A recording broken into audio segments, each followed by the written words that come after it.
while we're doing these introductory classes with theory and so forth, there'll be some slides that we're going to be looking at. But before we go into those, and there might be a lot of misprints in those, so please laugh at them. Before we go into those, we're going to do a very short preliminary meditation. And that's just to fine-tune our motivation and to explore our aspirations with this particular class and just with this particular cycle as well. So for that, I would invite all of us, including myself, to find a comfortable stationary position. And for most of us here in the room physically, that's a sitting position. We're sitting upright. But if you're practicing from home or watching this as a recording, it's absolutely fine to do all of these meditations in the supine position, flat on your back, in the so-called Shavasana posture. These practices can be done in that position at any time. So if that's what's more comfortable for your body, absolutely can do that. And then just let's take a moment to adjust our posture and explore the different parts of our body. Literally checking in and seeing how to arrange all the body parts in a way where we would experience the greatest possible level of stability and at the same time ease.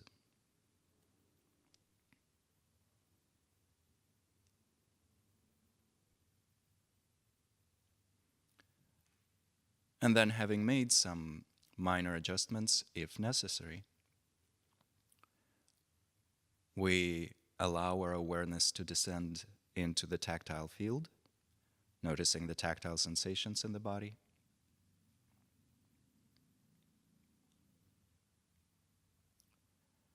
And we allow the breath to move naturally.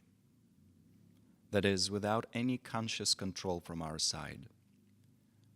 Any attempts to hold the breath, to make it more deep or more shallow,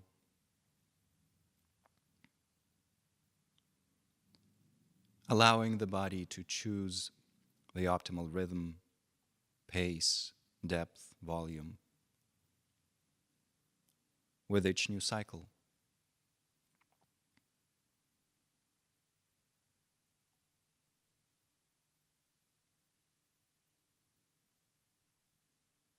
And yet, noticing the sensations associated with the breath throughout the entire body.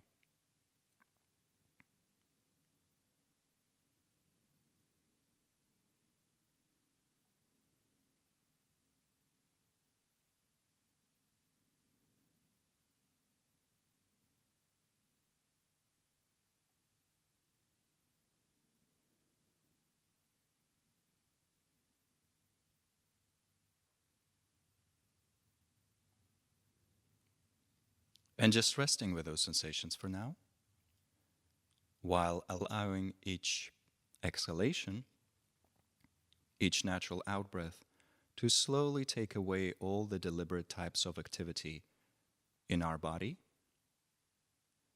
so that it becomes naturally still.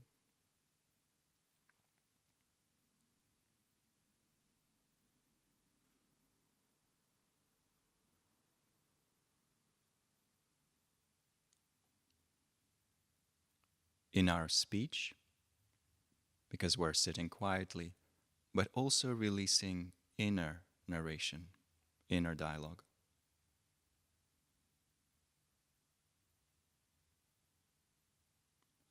And in our mind, because for now we don't need to think about the past or the future, or even analyze the present moment.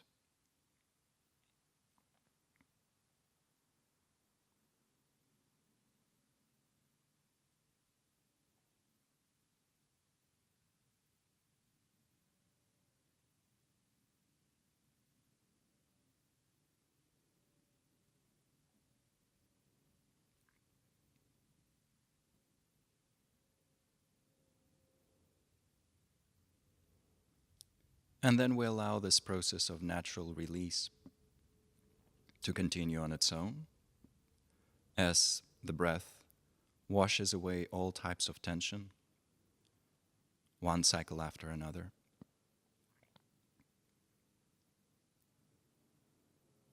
And with that happening in the background, we use our ability to think to ask ourselves about our reasons for being here, our aspirations, our wishes, our desires. What is it that I want to achieve through exploring these practices?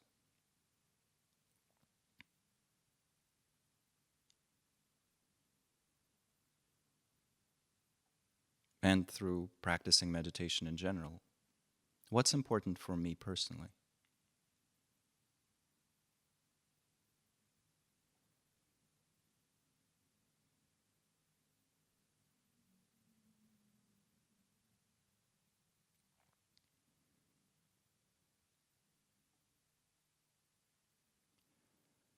And then, having received some answer, we can play with it by making it more vast and more profound. Vast because we can include more beings, or all beings, into the scope of our aspirations. And more profound because we can aspire not just for momentary pleasure or outer abundance and prosperity, but also for profound types of well-being.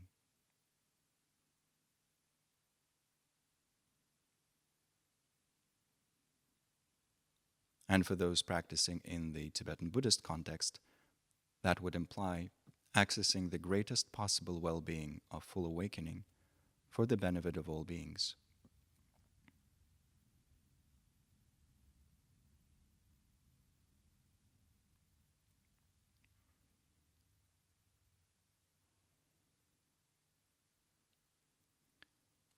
And having established that as our motivation for this class and potentially for our contemplative life in general, in a way, we for a few moments can return to the body to notice its experiences right now, how it feels.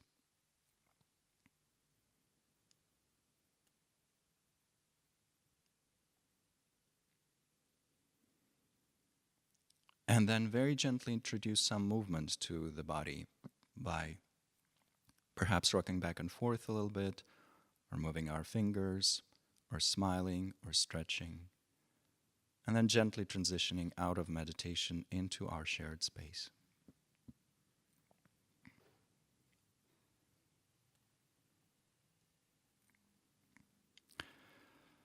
Thank you. And that's it. Thank you for today. Thank you for coming. It's been lovely. Sometimes that's all you need. You just need a little short meditation to pick you up, and then you're ready for the day. So you're ready to go to Sunday market and shop for jewelry.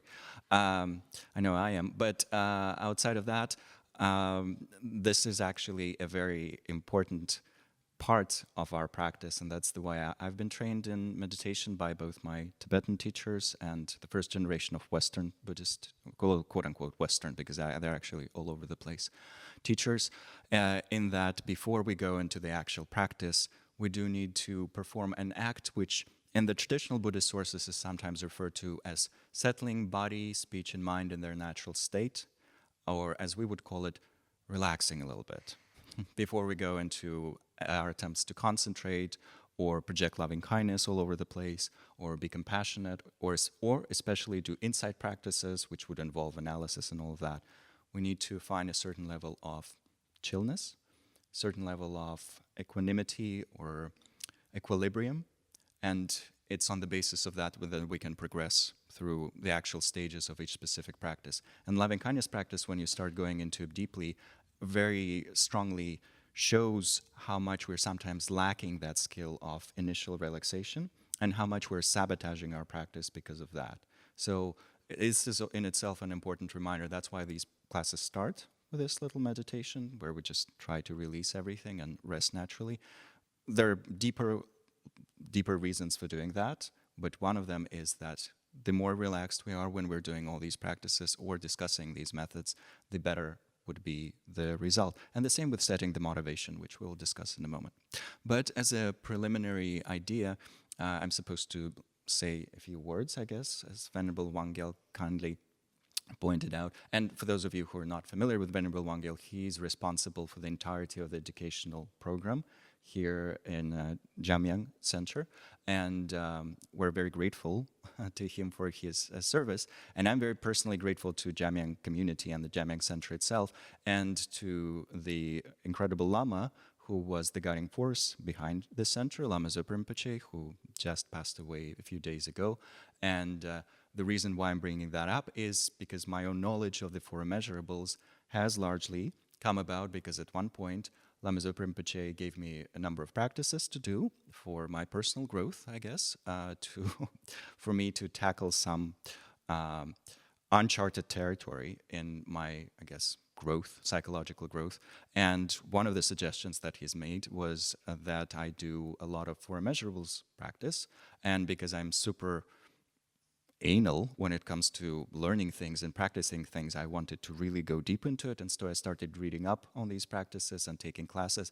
And then eventually, because I had the fortune of being a Tibetan Buddhist interpreter for many lamas, mostly interpreting into Russian and translating into Russian, I had the incredible fortune of receiving instructions on the Four Immeasurables from all the four Buddhist traditions, or five Buddhist traditions of Tibet, and Tibet's non-Buddhist tradition, Bonpo tradition as well, which also has wonderful teachings on these practices. And then beyond that, exploring how they are presented in the Pali tradition, and also a little bit in the Chinese tradition as well. And so I've had that opportunity to receive and pick all of that up. I've met some incredible yogis and yoginis who are literally walking embodiments of these practices. When you would meet them, you would immediately, for many people, just recognize, oh, this person really embodies loving kindness or compassion or joy or equanimity, or all four together, because they've been really practicing those for a very long time. And some of the people that I've met have practiced for 20 plus years in solitary retreat, or some of them practice these methods in concentration camps, which is also a very powerful space to grow in compassion and so forth. So I received a lot of inspiration through all of that, but also compiled slides based on the technical material that we have, scriptures, the texts, the oral instructions, which present these practices in a very orderly manner. And that's what I'm trying to share, but I'm not a teacher, especially not a capital T teacher. I'm also legally a facilitator, but I always say that I can only facilitate these classes, and that's just for all of us to understand. When I think that I'm the worst student in class, and I've been given the assignment, by Venerable Wangel in this case, to make a presentation on a specific topic. So the material itself is valid, and we can all benefit from it, but I'm certainly not someone to look up to, none of that. I don't know anything, but the slides might be good, even though there are some misprints there. And we'll refer to a number of wonderful books on the topic. There's a wonderful wealth of literature on the Four Immeasurables. And in some of the more advanced texts, we can see how the entirety of the Buddhist Path to Awakening can be packed into the Four Immeasurables. The entirety of the Path to Awakening, including most advanced practices, can be explained through loving kindness, for example. And they would all then be seen as variations on the theme of loving kindness. So that's what I love about this material. So if we could see some of the slides. I'm super embarrassed looking at myself. Maybe we can reshuffle a little bit in the room so that people can see. So I don't know, maybe we, if you're in the outer circle, maybe come a little bit closer so that these guys can come round and see the screen.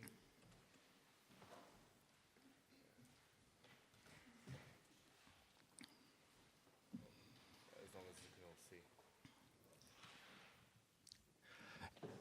Yeah, and this one says Intro to Loving Kindness Practice, so I think we're ready to move on to the next one. We've done that. Let's move on to the next one.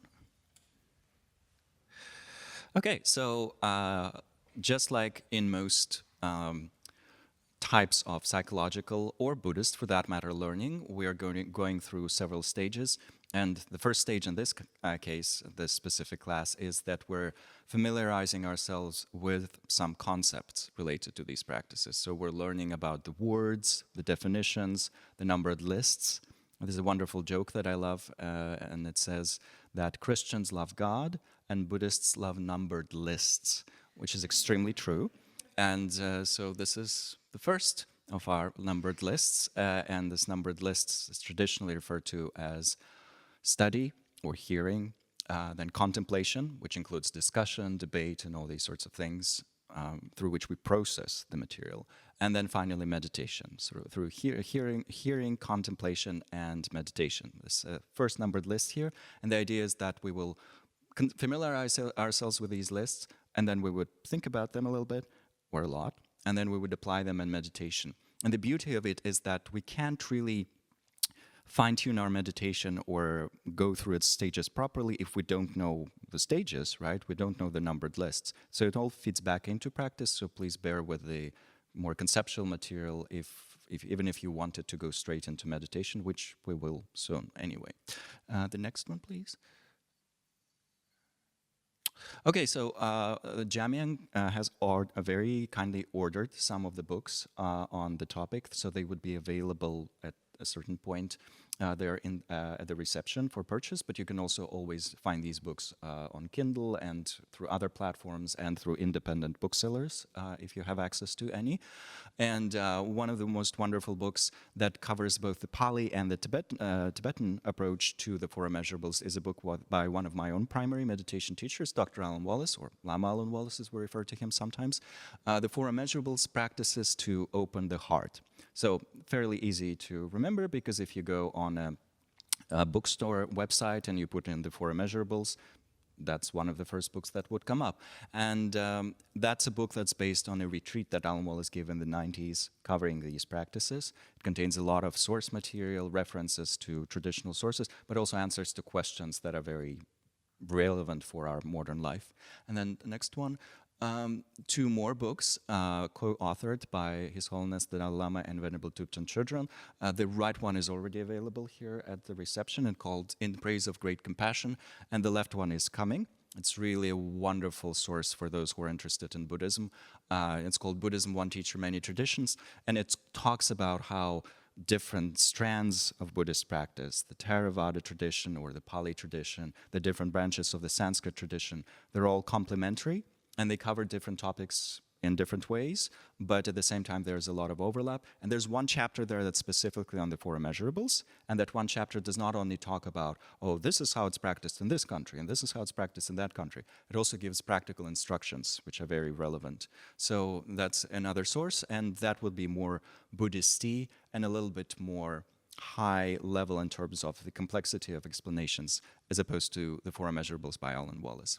And also for those who have never encountered all of this, there's another very accessible book simply called Loving Kindness by Sharon Salzberg. That has become an international bestseller, published by Shambhala Publications, one of their greatest assets because they keep reprinting it endlessly, with good reason. It's very day-to-day. It follows a slightly different explanation tradition from the one that we're going to be following, because it relies more closely on the Burmese approach to the Four Immeasurables.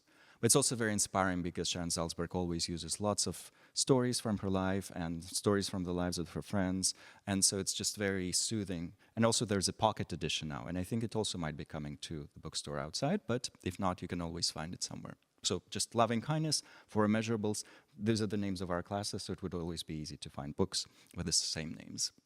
That's for the reference material. And then this first exploration that we did when we asked ourselves, well, why am I here? What am I doing here? What am I supposed to learn? What am I trying to learn? What do I want to do with my life? From a psychological point of view, that can be referred to as an exercise in cognitive intelligence. And that's a word that might be new for many of us because we're more familiar with cognitive intelligence, which refers to how we process reality, process information, we calculate information, we perceive reality, all of that. And cognitive is a word that's a little bit new to many people, but conation, according to the Oxford Dictionary, refers to our ability to wish, to desire, to aspire, to intend. And that's precisely the ability that we're going to be training when we do loving kindness and compassion practices. And also a little bit in empathetic joy and equanimity as well. So if we were to ask a psychologist, well, what am I training in when I do loving kindness meditation? The technical answer would be that we are not training in a specific emotion, because loving kindness and compassion are not emotions from a technical point of view. We're not training in cognition alone or in cognitive processes. We're not training our ability to multiply, or divide and all those sorts of things. We're training in our ability to wish, to intend, to desire, to aspire. And that's actually the least researched of the human psychological abilities. That's the least researched part of our mind, very interestingly. And also probably the part of our mind that Buddhists, especially those of the Tibetan Buddhist lineage, have especially exceeded in. Because if you open any Buddhist book, in the beginning there would be, generates a good motivation. It's very important to have a good motivation, blah, blah, blah, blah, blah, blah, and it will go on and on and on and on and on with very good reason, because that's training in cognitive intelligence.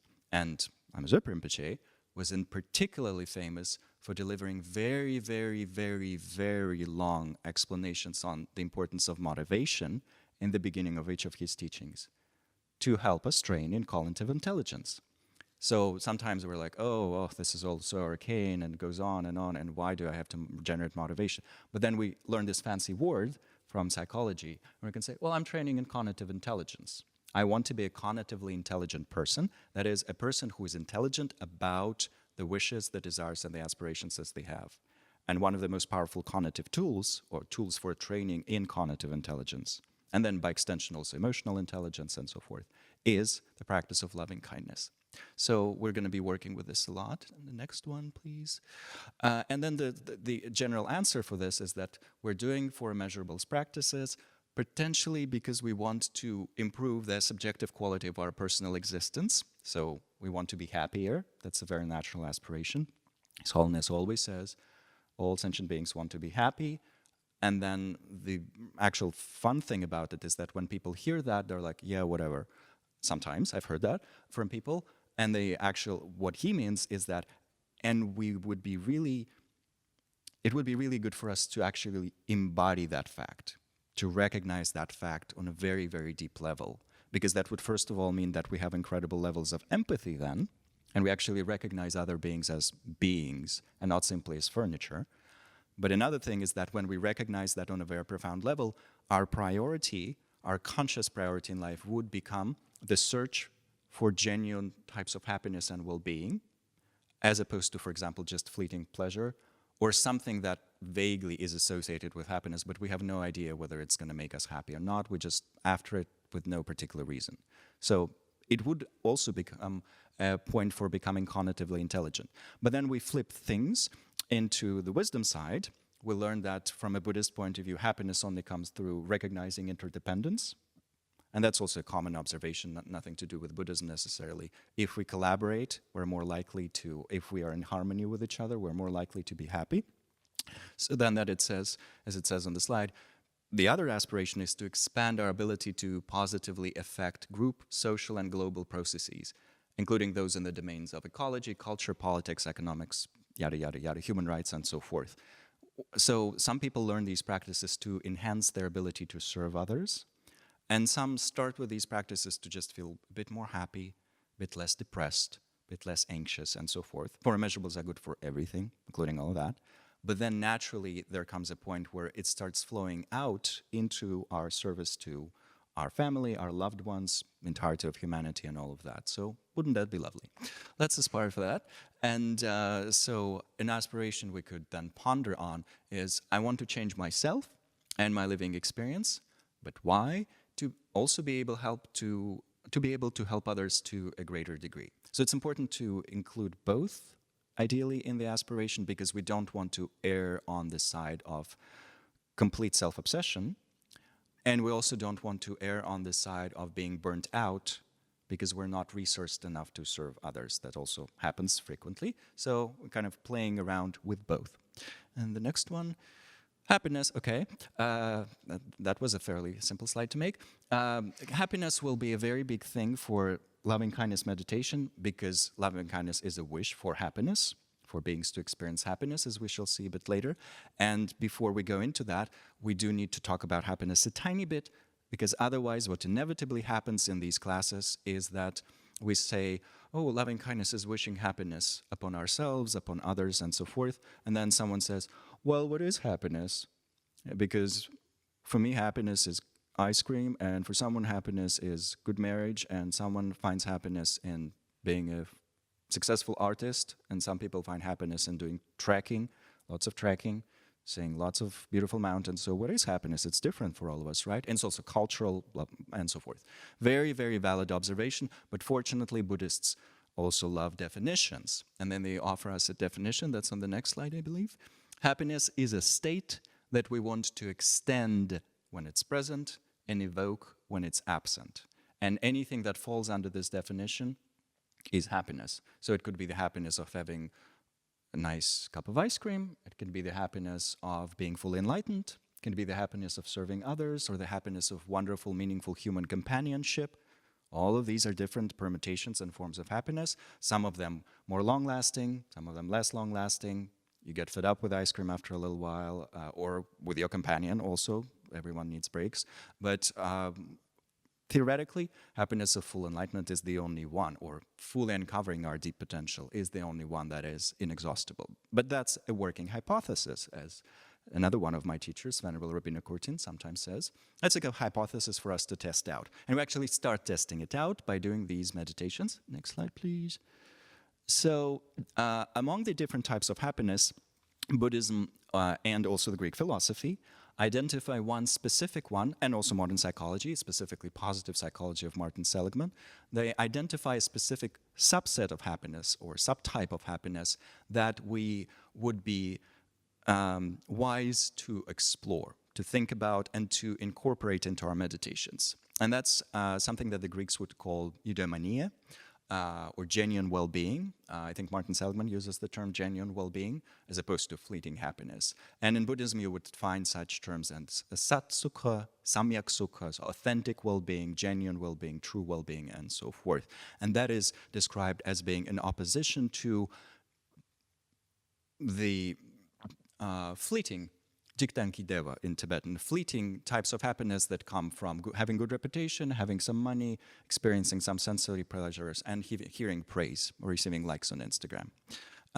So those are fleeting, and then there should be something that's less fleeting, and that's this eudaimonic well-being, the state of well-being that comes from within, but not magically, not because we're necessarily eudaimonically gifted, even though some people are, but mostly because we have been working on the inner balance of our mind and assisting others in the same way with doing that, so that it becomes so balanced that we have something to hold on to even when things get really difficult in the outside world.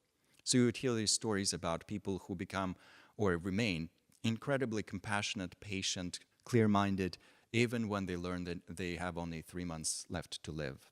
Or people who are becoming pillars of compassion amidst a refugee crisis. Or people who are just balanced and calm even when they're suddenly fired or dumped, and so forth. So, and we all want to be those people theoretically, because maybe theoretically we don't want to always crash and burn every time something goes wrong. And what's responsible for that, what allows us to do that, is this quality of eudaimonic well-being. And the other side of it is that it also comes from what we bring to the world as opposed to what we take from the world.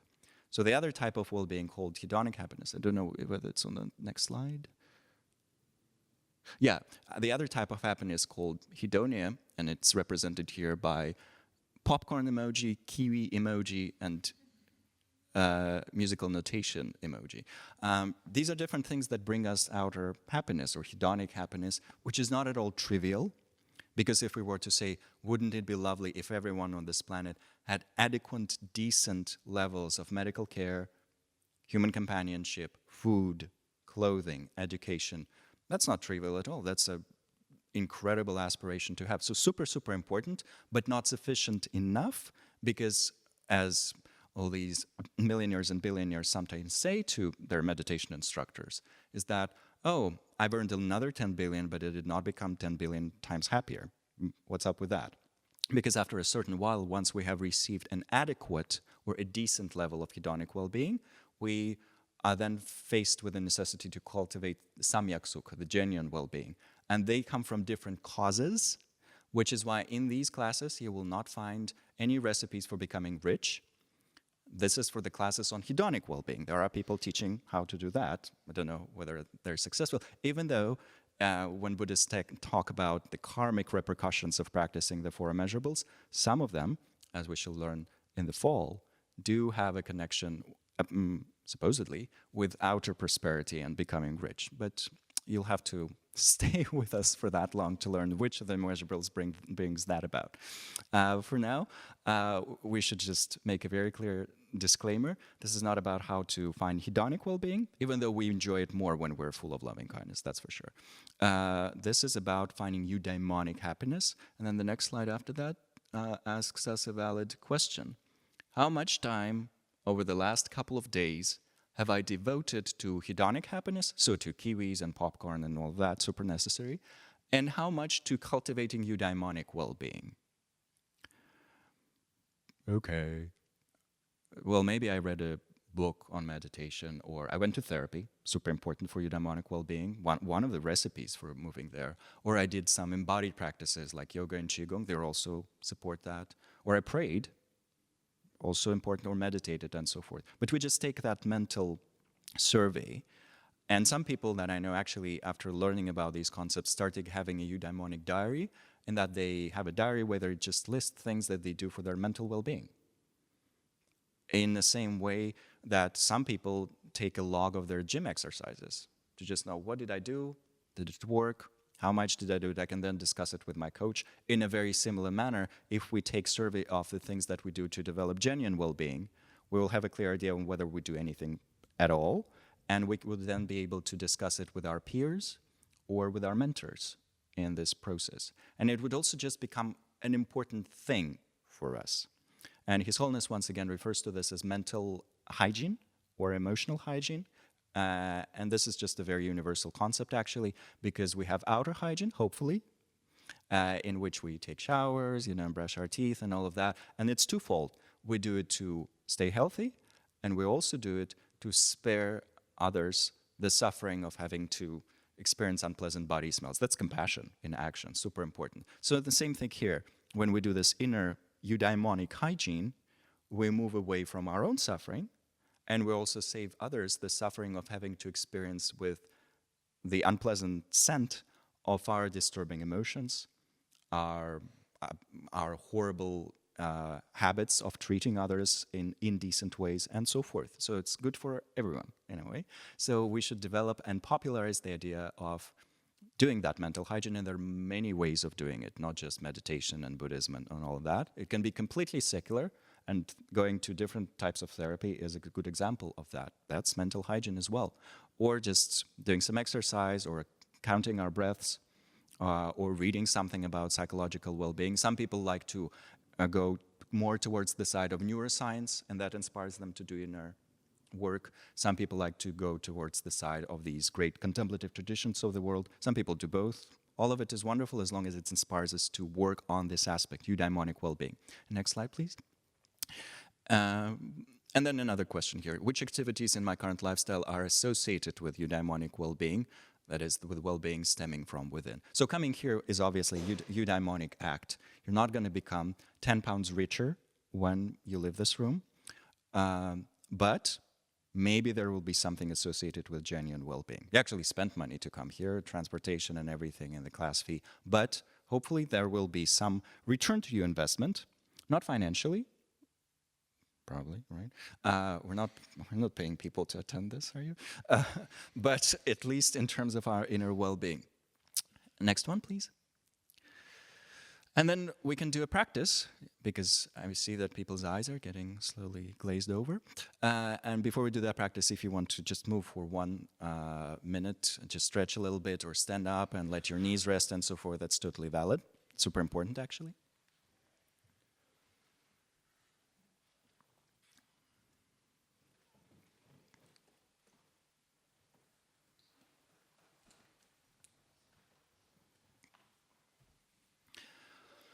And then when your body feels like it's stretched enough, we can return to a comfortable stationary position.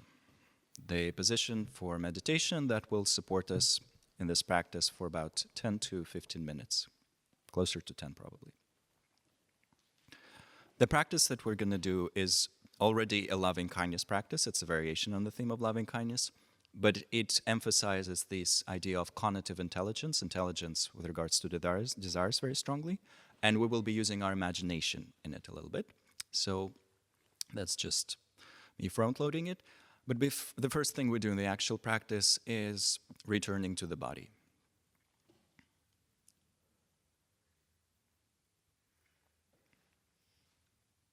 That's all right, no worry. Yeah, you can put it on the shelf if you want to get more comfy.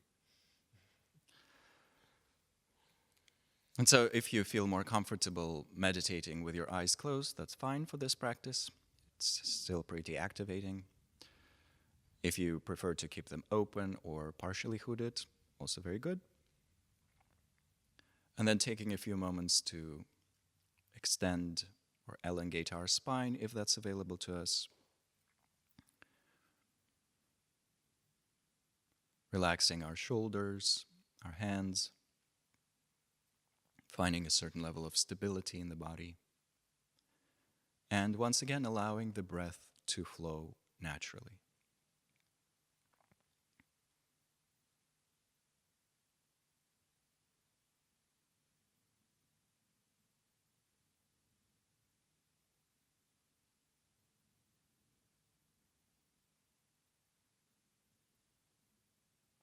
And then resting with the sensations of breathing as they move throughout the body.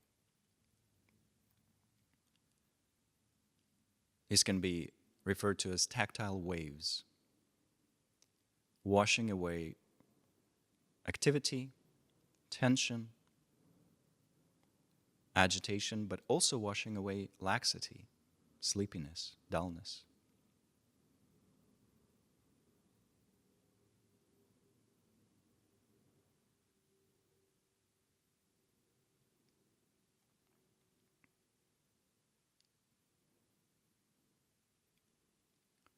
With these tactile waves running through the body, with us attending to them, the body arrives at a greater and greater degree of stillness.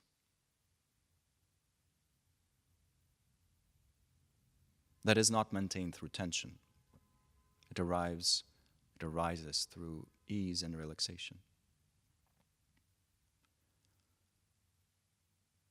On the level of our speech, we're diving more and more deeply into silence.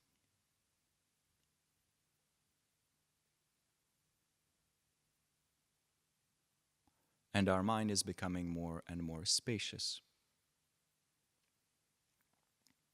less clogged with rumination and obsessive thoughts.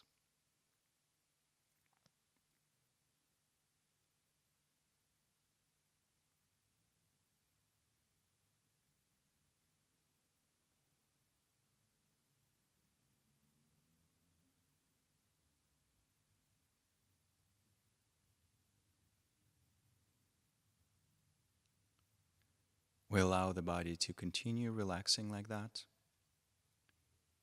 finding greater degrees of ease with each new natural exhalation. And on the level of our mind, we're going to go through a little quest in which we find answers to 4 interconnected questions. And the answer to each is a vision or a general idea of sorts. Not necessarily sentences and lists and so forth, just a general idea. And the first question here is very personal. For me personally, what would genuine well-being, genuine flourishing look like? What's the general well-being that I want to eventually achieve?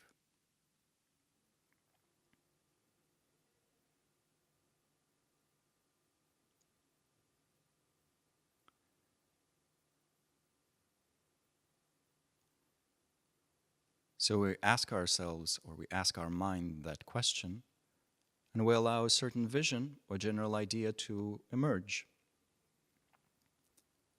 factoring in the concept of genuine well-being, eudaimonic well-being, not just outer prosperity.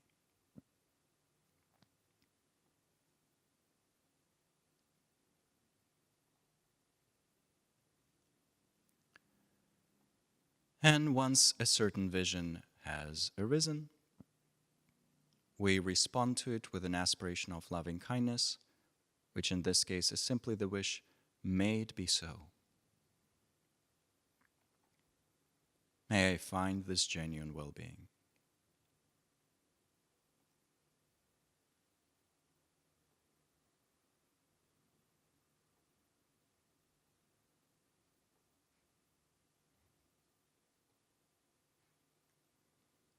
And then as we continue breathing naturally, we use, or we can use if we want, the exhalation to breathe life into this aspiration. To breathe life into this vision, imagining that it's becoming more and more clearly manifest in our outer reality. May it be so.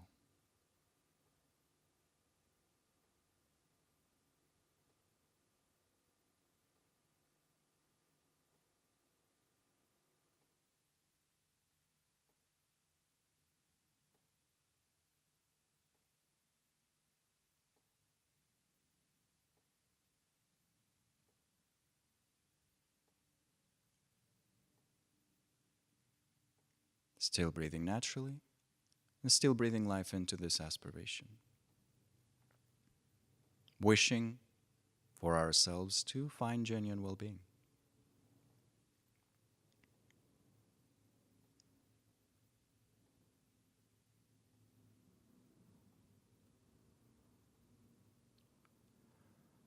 Out of that comes the second question that we allow ourselves to explore, finding a certain vision there.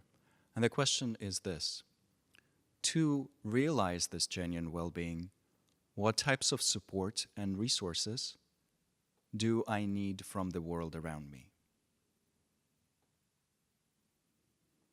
From other people, from communities, from the world in general. What types of support and resources do I need?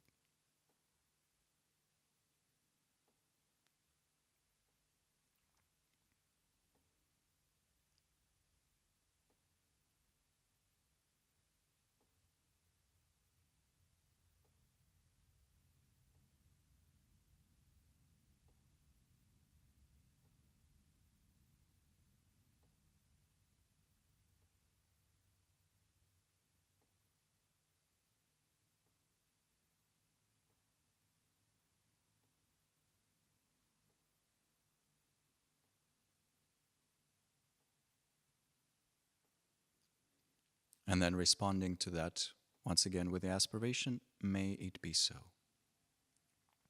May I receive these types of support and be able to accept them.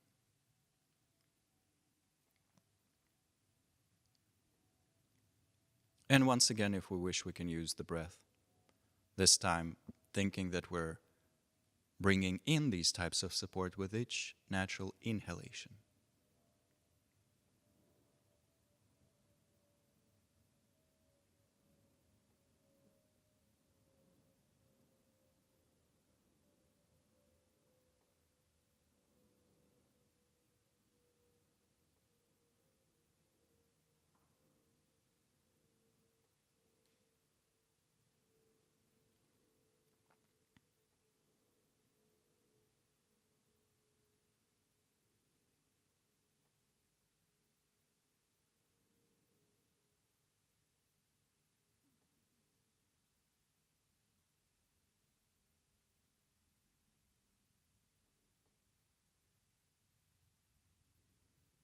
Then the third question.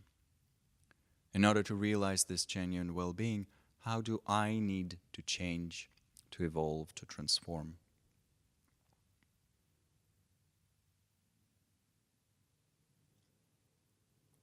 Not in terms of rejecting myself and who I am, but in terms of changing habits, strengthening positive patterns, and so forth, or letting go of something. How do I need to evolve to arrive at this genuine well-being?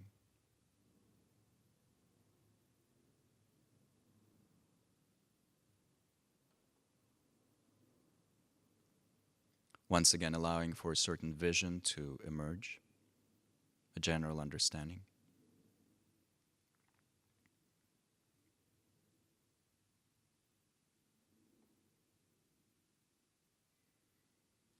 And responding to that with a wish of loving kindness, may it be so.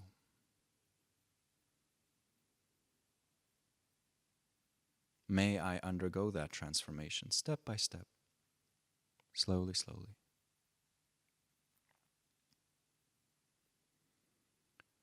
And we can use the breath and the imagination to envision transforming breath by breath.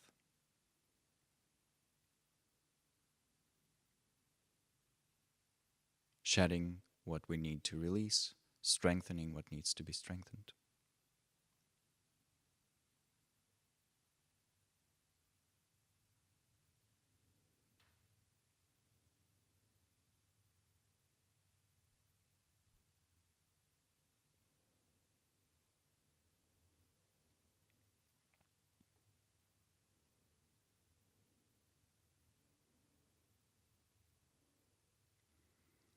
And finally, the fourth question.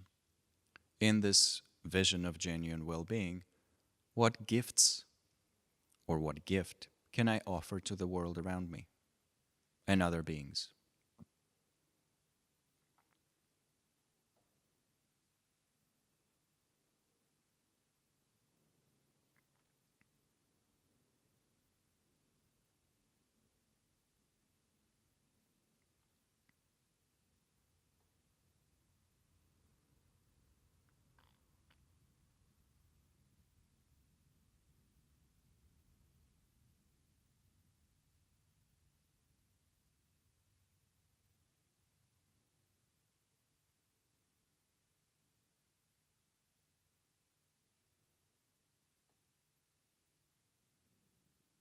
Once again, a general idea or general vision arises, and we respond to it with, may it be so.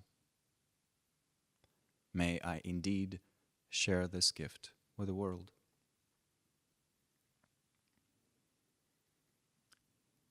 And we can imagine that with the exhalation, we're extending that gift to all beings, to transform their experience and the systems in which they abide.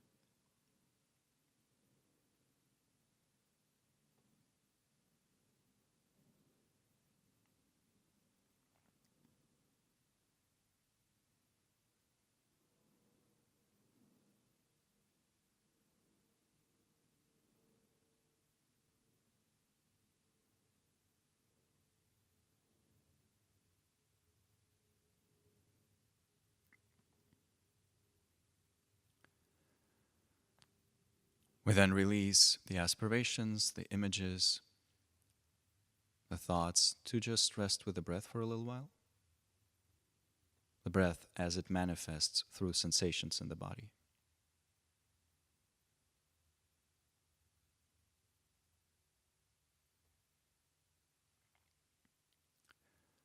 And then we introduce some movement to the body by rocking back and forth, moving our fingers, smiling, stretching, and slowly concluding the practice.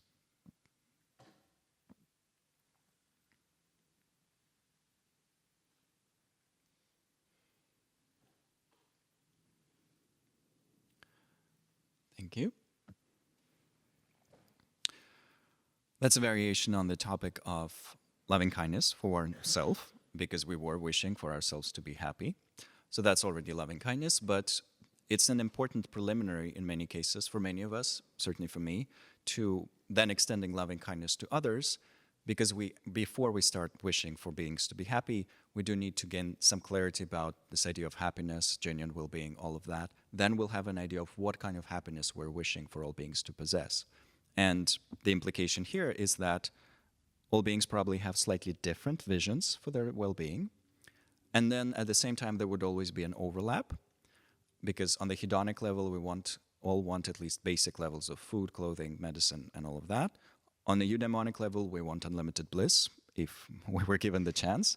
But that depends on whether we have even heard the word eudaimonic well-being, if we're familiar with this entire concept system, because that's not something commonly, until very recently, taught at colleges and schools and so forth. And it's a very recent emergence that there has been an increase in programs associated with social, emotional, ethical learning and all those sorts of things, where children are being told, oh, you can actually also experience inner well-being, not just have a lot of money, which also could be fun.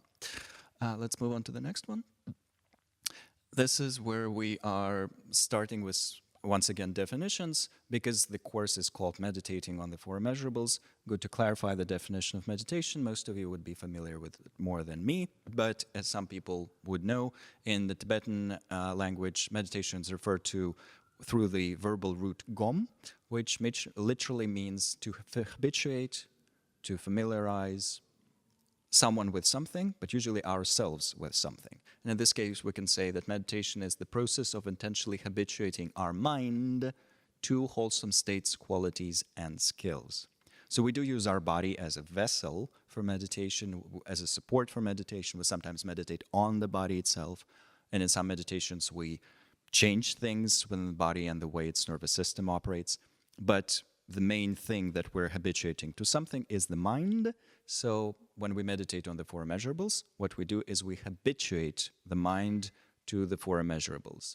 In classical Tibetan, which is slightly different from the colloquial version spoken now, we would say that the sentence wouldn't even go, I meditate on loving kindness. It would go, I habituate loving kindness. I familiarize loving kindness. Why? Because that's essentially what it is. But Sanskrit and Pali, I think that might be on the next slide, languages also have a lovely term, bhavana, which means cultivation. So the idea is that we have a field, that's our mind. Usually it's full of manure and stones and sticks and all of that. And we deal with the sticks and stones and with the manure, we spread it out, and then we start planting stuff. And eventually something good grows out of it, hopefully. And that's also another wonderful thing to explore. When we're doing meditation, is it effective? So for the Four Immeasurables, there are wonderful criteria on knowing that our practice is being effective. But a more general idea here is that if we're cultivating something good should be growing, right? And if we're doing meditation, we've been doing meditation for months and months, if not years, and we're only seeing an increase in negative, disturbing emotions, disturbing or problematic behavioral patterns. If people are complaining about our behavior more and saying we're becoming more self-obsessed, blah, blah, blah, blah, blah, well, then something went wrong. We need to go back to the beginning and fix it. So that's why we start with that definition. And the next one is so this idea of cultivating is referred to long-term psychological growth. And we can ask ourselves, that's an exercise for journaling, really. What do I want to change in my emotional domain, in my habits, in my habitual ways of thinking? Are there any disturbing patterns of emoting or thinking that are bothering me on a regular basis? For example, I might have problems with anxiety and so forth. And I myself speak from experience here in that I've experienced addiction, anxiety, panic attacks, depression, suicidal thoughts, blah, blah, blah, blah, blah in this life. And Four Immeasurables have been very instrumental in helping to manage all of that for me. So that's why I'm always excited to share them with people, not just because of enlightenment and all of that, which is also important, I guess. Next one, please. And the Buddha's working hypothesis with regards to eudaimonic well-being, this genuine inner well-being, is that we can achieve it if we apply three interrelated steps, which are also all interconnected with the Four Immeasurables. He says that, and I'm going to number the list for you, we need to practice ethical discipline, which doesn't sound fun, but actually is. We need to practice what's called samadhi in Sanskrit, and Four Immeasurables belong to this category. It's practices for establishing mental gatheredness, mental coherence. Sometimes samadhi is translated simply as concentration. That's kind of a functional translation, but it's not full. And the idea in general is that we have all this mental energy that's going all over the place, and we want to gather it like a laser ray and use the intensity of that as opposed to having this very, very all over the place gooey mind that we have right now, gooey mental energy that we have right now. And the intensity and the power of that would be incredible. For Immeasurables, practicing loving kindness, for example, is one of the methods for doing that, for gathering the entirety of that energy and using it for something incredibly good. And that would already in itself bring incredible levels of well-being. And then the third one after that is clarity of cognition, and that refers to cultivating wisdom. And wisdom is a very strange word. We associate it with Gandalf and whatnot, or wise women and wise men of East and West, but it actually refers to exceptional levels of common sense. That's a definition from Sylvia Burstein that I like. We're cultivating, in those practices, exceptional levels of common sense with regards to interdependence, true nature of the self, how our mind operates, how reality works, all of that. And when we have actually experienced that very deeply, the well-being is unimaginable at our current level if we haven't experienced those sorts of things. But it all starts with ethical discipline. And so when you read Alan Wallace's book on the Four Immeasurables, you would see a whole chapter talking about 5 different ways of practicing nonviolence, or not harming others, essentially, including controlling our speech a little bit and our body, like not killing people actively, not stealing from them, all those sorts of things, because that in itself actually activates specific psychological states, which are very clearly described in Buddhist technical psychology. And sometimes they're summarized as the happiness of blamelessness. And that's just the joy, the pleasure, the happiness of having a clear conscience, or at least having a conscience that says, I might fail at being nonviolent and compassionate, but at least I try. That's my active aspiration. That's my commitment. I'm committed to doing that. And even when I fail, which I inevitably will, no matter how many times I imagine myself to be super socially progressive, ally, blah, blah, blah, whatever, I would always fail because there are so many levels of ignorance built in me and so many negative types of conditioning that we've all undergone. Despite that, it's the commitment and the intelligence, the intelligent application that counts here, and that brings about this joy of blamelessness, which is super powerful when we then start meditating. Because if we don't have that joy of blamelessness to a certain degree, our samadhi practices would not work fully well. And that's why there's a general idea that before we go into the Four Immeasurables, it's good to just try to harm people a bit less. That would already be powerful for our meditation. But when we meditate on the Four Immeasurables, we would become much better at ethical intelligence as well. It's a feedback loop, because we would be more kind, more compassionate, and so forth. So Bhante Gunaratana, a famous Theravada teacher, sometimes says that saints do not meditate because they're saints. They become saints because they meditate. So it's a feedback loop. They don't meditate. Meditation is not something that saints do. Becoming a saint is something that happens when you meditate, when you work on our mind. So regardless of the saint business, the next slide says that the Four Immeasurables belong to the category of meditation practices known as shamatha or samatha, samatha in Pali, shamatha in Sanskrit, and these are practices for cultivating focused attention. So if you're into being focused and having good attention and being productive and not getting distracted all over the place, and especially if you're dealing with symptoms of ADHD, and to a certain degree we all are, that's where you would turn your attention to. And the great joy of having connection to this tradition is that this tradition has established that there are actually ways of training attention. And even way before the Buddha, this practice of training attention was brought to actual perfection in ancient India. It was tested, it was taught, it was spread, it was practiced, and people established that there is incredible potential for cultivating focused attention that exists. Whereas as early 20th century, when William James, one of the greatest pioneers of modern psychology and researchers of attention, was doing his research on attention, he came to the conclusion that attention cannot be trained because he only saw it as a fixed entity in each individual, and he saw that some people have good attention skills and some don't. And he came to the conclusion that those who don't will suffer more, because dispersed attention is not good for genuine well-being. Focused attention is, but he didn't see any techniques for training that. Because by the time he was touring Europe and the United States and trying to find that, some of the traditional Christian practices for training attention were sort of lost or obscure, and they still exist in places like Greece and so forth, but were not actively practiced, and Europe that was quickly being secularized. So he came to that conclusion, and only later in the 20th century did people establish that, people in the West, in modern psychology, did they establish that, wow, attention can be trained. And that's largely because of these Buddhist techniques for attention training called shamatha or samatha. All modern-day popular mindfulness practices from such modalities, and MBSR, MBCT, and all of those sorts of things, mindfulness-based whatever, they come as derivatives of shamatha practices.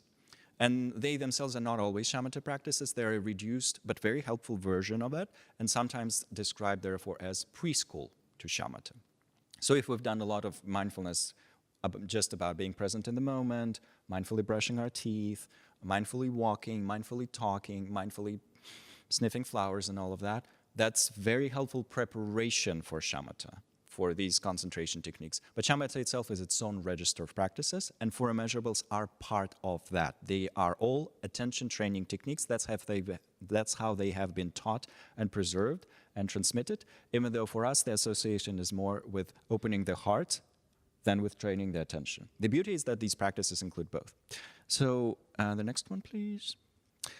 And the final note before going into loving kindness itself. In cultivating loving kindness, this is yogi speak, as sometimes it's referred to, yogi talk, yogic language, language of Buddhist yogis. We use our awareness, this fundamental quality of our mind, which is irreducible, unique to the mind. It doesn't manifest in other types of phenomena, and which is something that we can shape into different forms. So awareness is simply the ability to know something, to be aware of something. For example, I can be aware of Venerable Wangel, and now I'm aware of all of you at the same time. Now I'm aware of this wonderful cloth, and now I'm aware of myself. And now when I raise my hand, you're all aware of the fact that I raised my hand, probably. So that proves that we all have awareness. But the beauty of it, and that's the more yogic description of it than the technical academic Buddhist description. There's these two modalities of talking. The beauty of it is that this awareness can be shaped into stuff. We can shape it into loving kindness. We can make loving kindness out of awareness.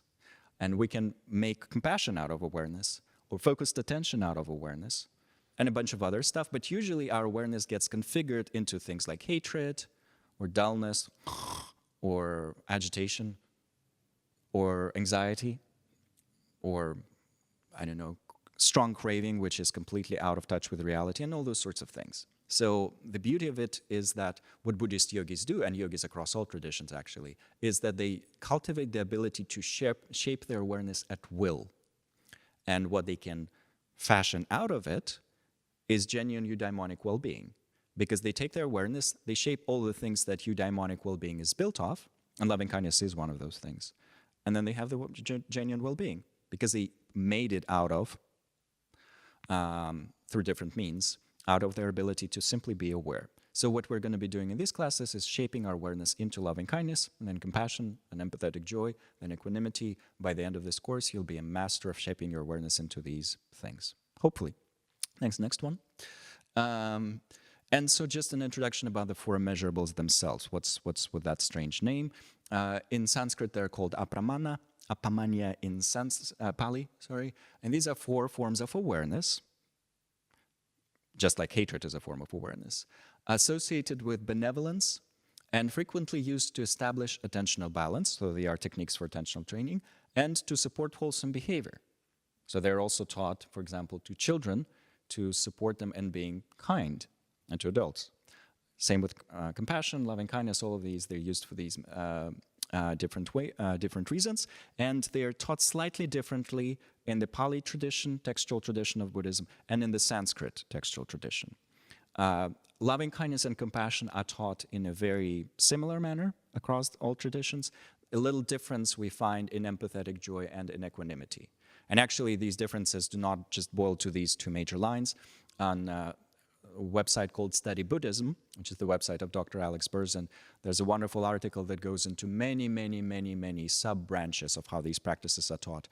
across Sanskrit literature and in the Bonpo tradition and all of that. But we're going to focus less on that and more on practices themselves. Next one, please. Next one after that, they're called Immeasurables. I don't want to read what was on that slide, but just they're called Immeasurables because we eventually learn to immeasurably extend them to all beings, and they would include all beings. When they include all beings, that's when they become technically immeasurable. There are more technical definitions of that in different Buddhist texts, but that's for philosophers. For our purposes, just enough to know loving kindness will become immeasurable when it's equally extended to all beings, and that's a very difficult thing to achieve, but we're getting there. So we aspirationally call them for immeasurables. When we are practicing them as beginners, they're not actually measurable, but aspirationally they are. We want to get there eventually, so pretty good. And then in some traditional texts, we would see that they're presented in different orders. Sometimes we start with loving kindness, then there's compassion, then empathetic joy, then equanimity. But even in the tradition followed by Jamyang, this community, we would actually, in some liturgy texts, find the other order, where it starts with equanimity, or equal openness to all beings, then goes into loving kindness, compassion, and empathetic joy. And in traditional texts from great masters who have taught these practices, we see that they then say, or any other order, like whatever, you know? And that's actually reassuring because, okay, any other order. We will find we'll start with something, but eventually it doesn't really matter as long as we have them all, because we need them all. They're a self-balancing system. They all balance each other. So eventually we need to collect all 4 of these Pokemon. Please try to do that through reading books or attending these classes. If you have all 4, that's going to be the most balanced way of practicing them. If you only practice loving kindness but you don't access others, still pretty powerful, but you don't get the full benefit of them being able to balance each other out. The next one, please. And one more important observation. We train in these practices cognitively, that is in meditation. We train our thinking, our emoting, and all of that, our connection actually, right, on the cushion.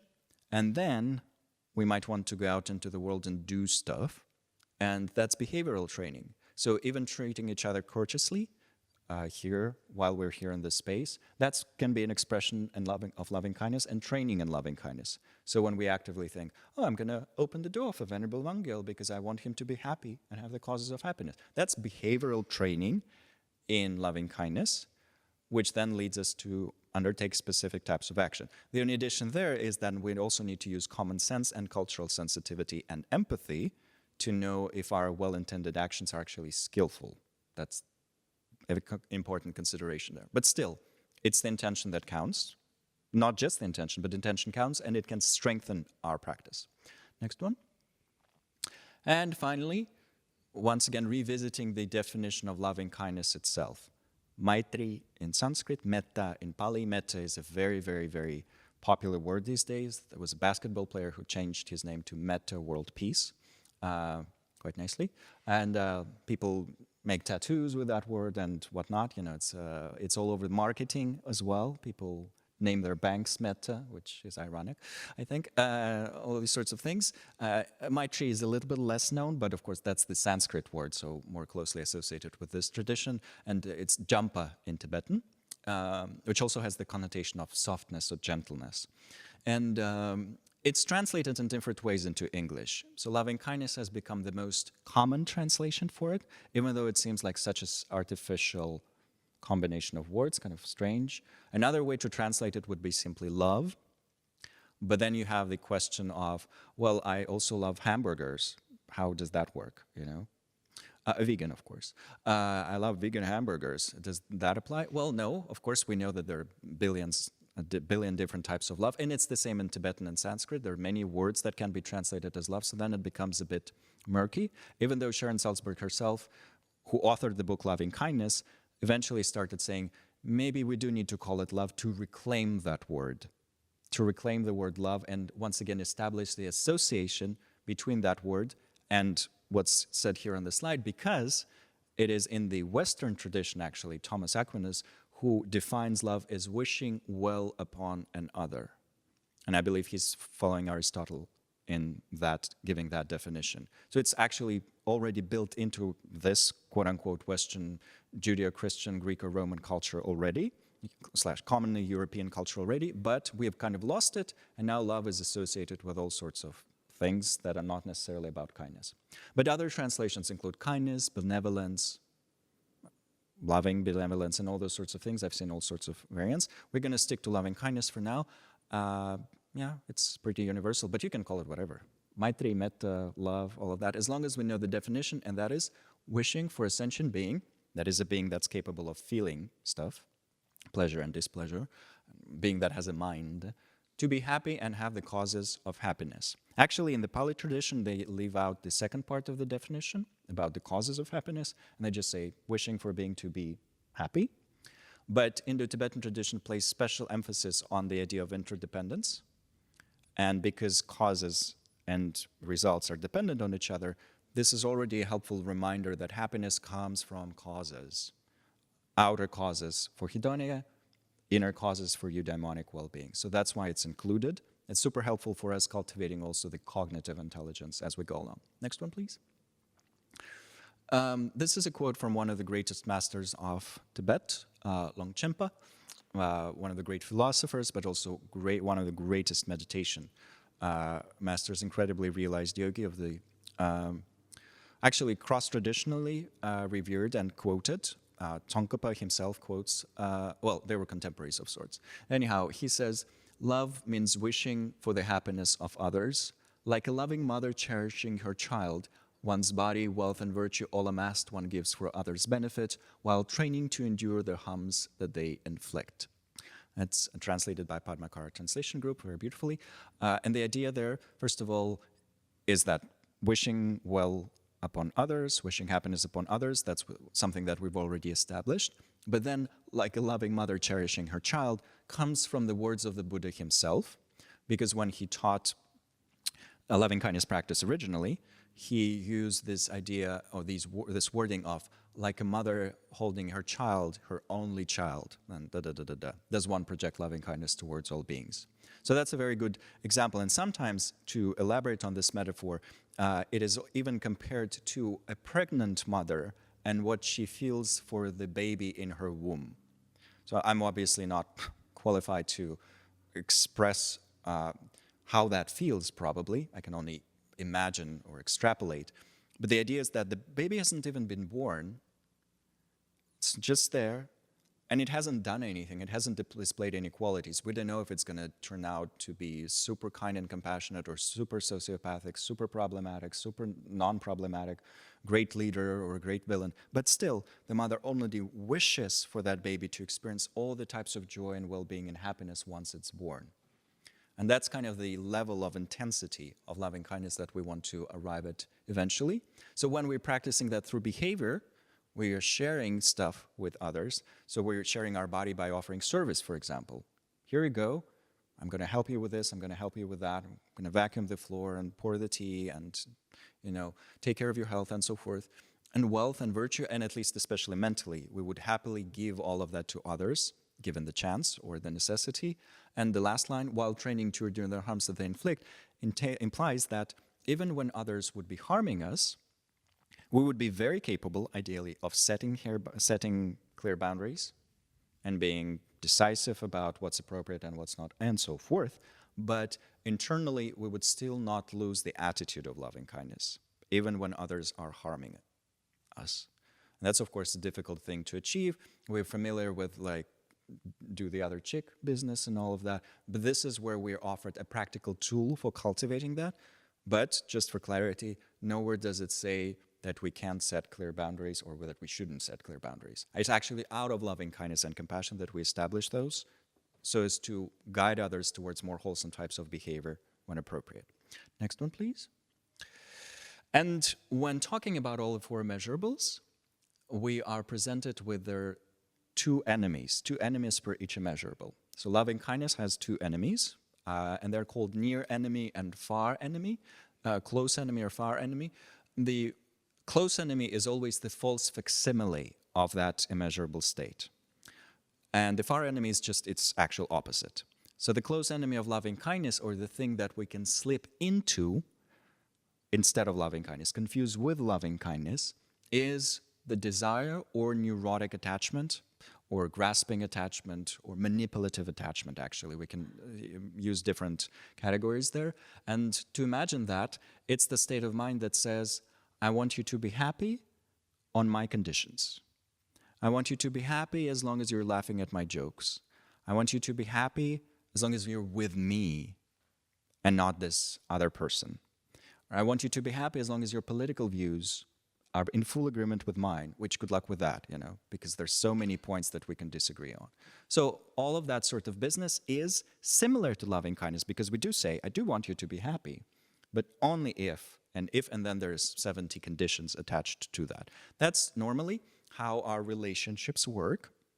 There's nothing wrong with that initially, but what we want or might want to eventually explore is how to strengthen the actual loving kindness and to reduce this grasping, neurotic, manipulative attachment, because that would make the relationship so much more wholesome. We're just trying to make our life a tiny bit more unconditional. And no one says that we can jump from having all these 70 conditions to not having any conditions at all, or that we become super okay with being abused and so forth. None of that. But it's just still being able to wish happiness upon others, especially our loved ones, for example, even when they're not living up to those conditions that we've established. And that's a very, very hard job, and that's the difficulty with loving kindness practice in particular. It's separating the two, separating the false one and the actual one. And in meditation, when we're deep in it, we will be noticing that sometimes our mind slips into the false facsimile, and then we will need to very gently guide ourselves back to the clear loving kindness, the pure loving kindness. Very fortunately, the sequence of practice that's used to do that is actually built very intelligently already, specifically to allow us to avoid the false facsimile and to learn to see the difference between them. That's why there's value in learning these instructions. Because if we were to simply hear, loving kindness is wishing happiness upon others, and then we would go into meditation and think, who do I want to meditate on for loving kindness? Probably my latest crush. It's the latest person that I'm into. Or my husband, my wife, whatever, my partner, or just this person I'm sexually or romantically attracted to. And then we're sitting there, I'm like, yes, may you be happy with me. And may you have happiness and the causes of happiness with me. And it becomes like that. And that's an exercise in neurotic attachment, actually. So we're not training in actual loving kindness. It's very easy to go towards that. Whereas if we study these instructions, they would say, no, first start with your grandma, actually, or someone you respect and revere who's far enough from you so that you wouldn't have any expectation towards them, blah, blah, blah, blah, blah. And then through that, we gradually and very elegantly construct the building of our practice. And then the far enemy is just anger and hatred. Sometimes it's described that way, but what it means is simply flipping the script. So the opposite would be, I don't want you to be happy and have the causes of happiness. It's not yet fully violent. That would be the opposite of compassion. It's another thing, more intense state. But it just would be, no, may you not have happiness and the causes of happiness. Why? Well, because you're not living up to my conditions. Like you don't vote for the people I vote for, you don't eat the things I think you should be eating, you don't look a certain way, or just you're giving me a bad vibe.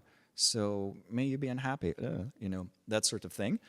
Totally natural as it arises in our mind, and then definitely something that we need to adjust. So once again, in meditation, when we reach the later stages of loving kindness practice in which we're supposed to focus on people we dislike, that's where it might start coming up, because we would be thinking, okay, John. So we would catch ourselves doing that and reel back from this certain level of displeasure, aversion, reel back to either the previous person or to ourselves, reestablish some sort of equilibrium, and then once again try to project loving kindness to poor John so that he indeed flourishes as a human being and then inspires us with his flourishing. And that will take practice, a lot of practice.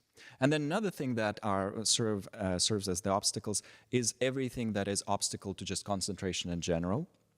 So if you read Alan Wallace's book, he talks about a Pali presentation of the so-called 5 nivarana, or hindrances.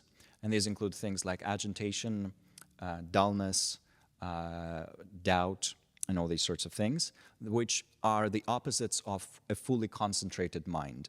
Sanskrit tradition also contains those explanations, but it doesn't emphasize them that much. And for simplicity, in the Sanskrit tradition, we say we're working against laxity and agitation. So our mind is either agitated, and many thoughts, or dull, falling asleep when we meditate. And as we move away from both of those, we arrive at a stable, concentrated mind imbued with stability as the opposite of agitation, clarity as the opposite of dullness. So we're moving away from both agitation and dullness. They're also enemies in this practice, but they're enemies in every shamatha practice. So these dullness, agitation, or 5 hindrances, they're common for all shamatha practices, including mindfulness of breathing and so forth. The false facsimile and the far enemy are the specific enemies of loving kindness. The benefit of it is that means loving kindness is a great practice for anger management. The more you succeed in loving kindness, the better your anger management skills would be. And it's also the perfect practice for working with grasping attachment when we're just too clingy or too controlling or too manipulative. But it would help us move through that by actually presenting us with the obstacle itself and forcing us to look at this business. So this actually then is a worthwhile exercise. If we had the time, we could do that as groups. But for us personally to start reflecting on these two qualities in our life. Do I have 70 conditions for the people I love? Do I think my children should go to this specific college? My friends should laugh at this specific joke or be subscribed to these specific, yada, yada, yada. Most likely we will discover we all have those to a certain degree. And that's where we can start gradually undoing that. And with anger and hatred, more or less often we already notice that in ourselves, so we have strong versions of that.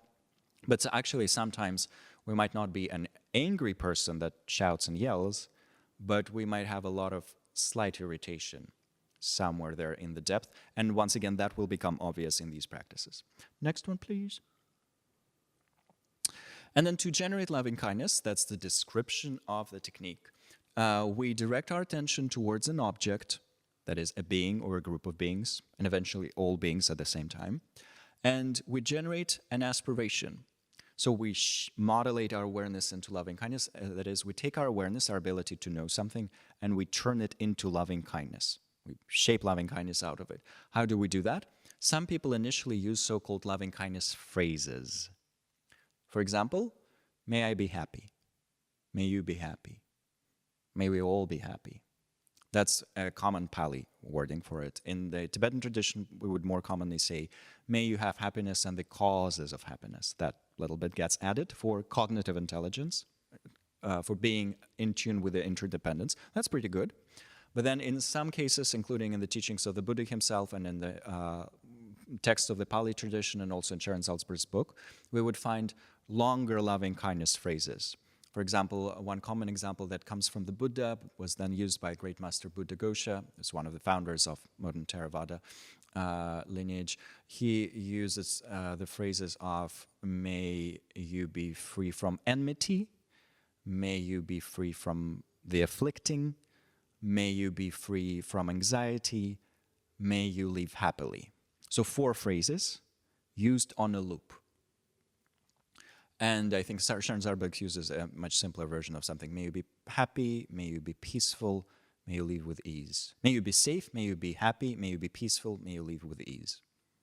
And sometimes people love to write these loving kindness phrases for themselves. Usually it's good to not go over 4 at the same time because it becomes a bit elaborate, even though there is a style in which people take a long liturgy, which is like pages of these wishes, and they slowly go through that.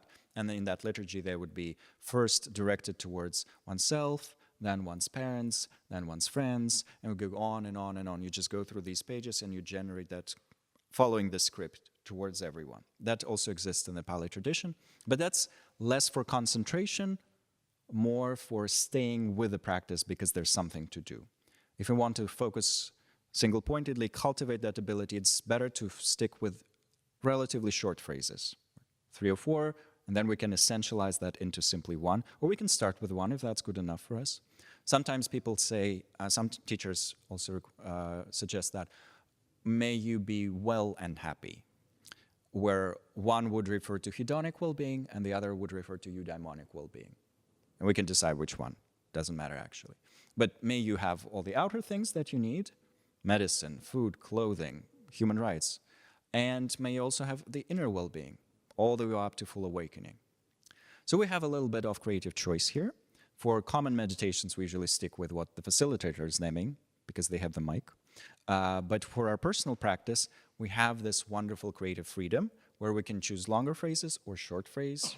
And a short phrase is fully enough, but longer phrases allow us to flesh it out, to give some substance to it. In the same way that the meditation we did with the 4 questions allows us to give substance to loving kindness. And in addition to that, sometimes people, so I've mentioned the phrases and the elaborate aspirational formulas, these long texts of loving kindness where it goes on and on and on, but it keeps your attention there. Some people also use visual images. So it's not uncommon to have a loving kindness practice in which you would envision or imagine beings becoming happier. Or you would envision loving kindness manifesting as, for example, rays of light coming from your heart or waves of light streaming from your body. That's engaging our ability to think creatively through imagery, through symbolism, and so forth. It's very powerful for some people, but there's also a certain level of cynicism about that from some people as well. Some people are not comfortable with that. There's been a lot of fun made of white light and similar meditations in our secular society. So we ourselves get to choose which one we want to use, whether we want to use images as well or just the phrases. But one thing to very distinctly note is that because loving kindness is not simply an emotion, it's not an emotion at all. It does not fall under the definition, scientific definition of emotions. It's a cognitive act, an aspiration, a wish. It is pretty impossible to practice loving kindness properly by simply trying to enter its vibe without any sort of phrases, aspirations, and so forth. So it's not like we can simply drop down and be like, yeah, I'm feeling it. It's coming. I'm loving kindnessing. Yeah, it's happening. It doesn't work like that because there needs to be that very, very clear intention, aspiration, wish, desire in our mind. As long as it's there, absolutely doesn't matter whether we get the emotional component of it, the emotional component on top, which some people would. Some people would get, some sensations in their body. Some people feel bliss when practicing loving kindness, absolute physical bliss, absolutely possible. And some people wouldn't. Some people would feel slightly emotionally moved or super emotionally moved. Some people wouldn't. None of that matters as long as there's clear intention that we maintain, strengthen, and focus on. And just for clarity as well, the object of concentration, the object of shamatha or concentration in loving kindness practice, and also in practice of compassion and the others, is not the phrase, but the being. So when I want to cultivate focused intention, shamatha practice, and I focus initially on Venerable Wangyal, the object of my concentration is not the phrase, may you be happy. The phrase is simply helping me to modulate my awareness into the necessary wish. The object is him. And to fully cultivate, fully realize shamatha, single-pointed concentration, super necessary for advanced practices in Buddhism, we would need to extend loving kindness to all beings and focus on that until we achieve shamatha, or enter a so-called objectless loving kindness, which is another variation on the same thing. That's all pretty advanced. For now, we start with individual beings, and actually we start with ourselves, because as some people know, there was a Mind and Life conference with His Holiness the Dalai Lama in which Sharon Salzberg very famously asked, Your Holiness, when I teach loving kindness to Westerners, many of them seem to have trouble with loving kindness for themselves. Would it be valid from the point of view of the tradition to practice that first? And His Holiness was like, what? And there was a little bit of a discussion talking about how Westerners experience a very, very strange thing called self-hatred. And then when being surveyed, none of the Tibetans, and these were Tibetans from Tibet, so not the generations born already in New York and other places like that, but people who came from Tibet, it was in the 90s, and none of them said that they've ever experienced that strange thing. And all the Westerners, including all the scientists and journalists and everyone said, yeah, I've felt that. I know what you're talking about. So self-disgust, self-contempt, self-hatred, not wishing happiness upon ourselves, saying, oh, I'm so horrible, I should die, I should just disappear. Ugh. So that's a very powerful thing that we counteract in this initial stage of practicing loving kindness for ourselves. And something else there? Next slide, please. And we do formal and informal meditation on this. Formal is when we sit down on a cushion, we start a guided meditation recording, or we just guide ourselves in the practice, which is the thing that we arrive at eventually.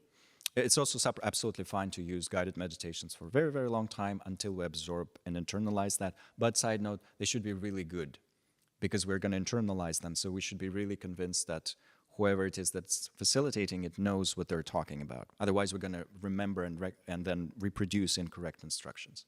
But outside of that, we do that formally. And then informally, we can just walk around and be like, may you be happy, mentally. We can also actually say it verbally. And in some cultures, that's not as insane as it would be here. But well, at the same time, in California, they end every conversation with, have a good one. Like with, for example, a cashier and so forth. And I struggle, because I lived in California for a little while, struggle with not doing that here. But then I'm like, what if people wouldn't know what's the good one what? And I have no answer for that. I don't know. But I think it's something along the lines of loving kindness. May you have a good one. It's like, may you be happy, But that would be a weird thing to say, I think. But you can do it mentally, and that's so-called informal practice. So the more we do informal practice, the better our formal practice becomes, and the more the overall fabric of our life changes, our experience, subjective experience, because that's a metaphor as well. We meditate for like 20 minutes a day, at best 2 hours a day for some people, 3 hours. Well, retreatant yogis practice for many hours a day, but some of us practice 5 minutes a day, 3 minutes a day. And then we have 23 hours, 57 minutes of our normal habits, which are pretty usually problematic. So we have 3 minutes here and 23 hours, 57 minutes there. And some of it is sleep, but still, that's not a powerful enough combination. However, it is said that if we were to introduce informal practice into our day, just these passing thoughts of, yeah, may we all be happy, why not? We would change the flavor of our life as much as a sprinkle of spices and salt changes the flavor of the bucket of rice that we're trying to eat. So just a little bit of spice changes the flavor in major ways. Same idea here. A little bit of informal loving kindness would already be pretty powerful. And so I know some people who do knitting and do loving kindness practice while doing that. They do loving kindness practice while walking around. That can be done formally and informally. Being on the public transportation, being stuck in the traffic, all these sorts of things. Wonderful opportunities for just projecting that thought into other beings, towards other beings. May you be happy and have the causes of happiness. So let's do that a little bit formally and do a loving kindness meditation in which we will meditate on ourselves first and then extend loving kindness to a so-called respected friend.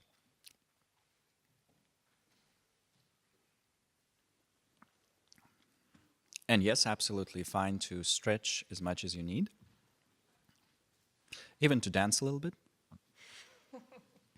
Just to shake it off.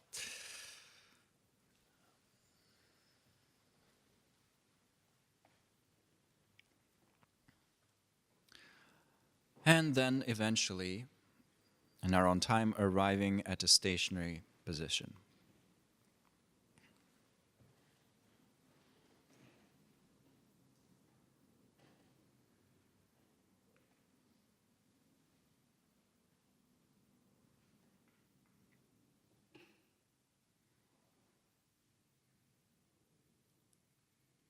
Adjusting all the parts of the body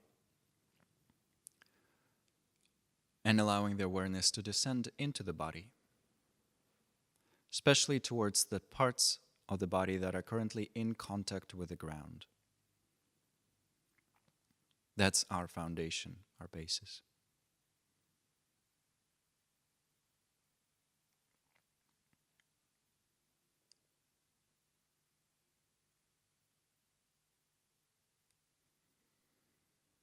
And then we notice the sensations moving throughout our body.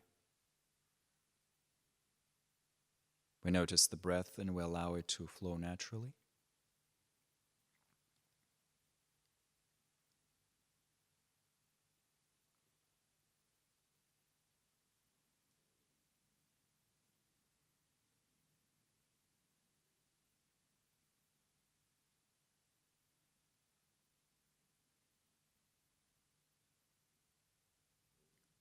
And we release all types of deliberate activity with each exhalation.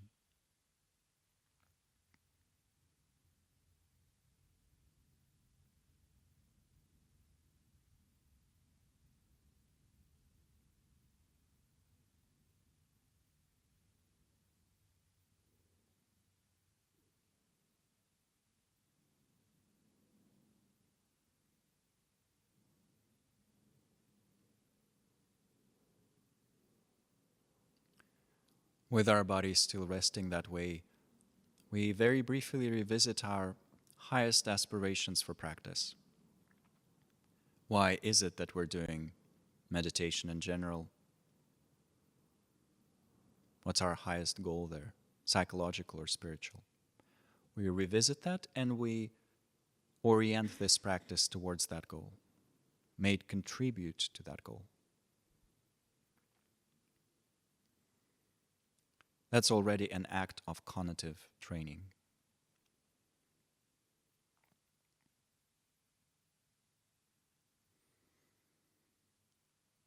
And then on the basis of that, we bring our awareness to ourselves as a being sitting here, practicing, resting with the natural process of breathing,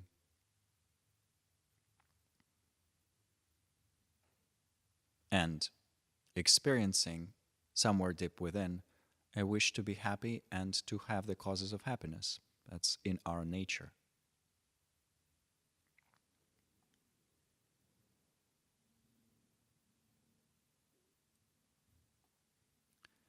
We've also established that we have a certain vision of genuine well-being, some aspirations associated with it. And since all of it does validly exist in our mind, why not wish ourselves to be truly happy?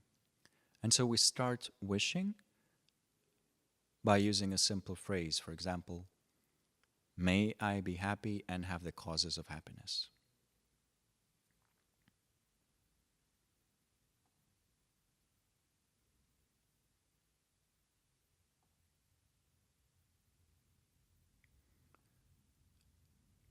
And we send that wish, that aspiration, into the depths of our being. We maintain it in the mind so that it can flow. May I be happy.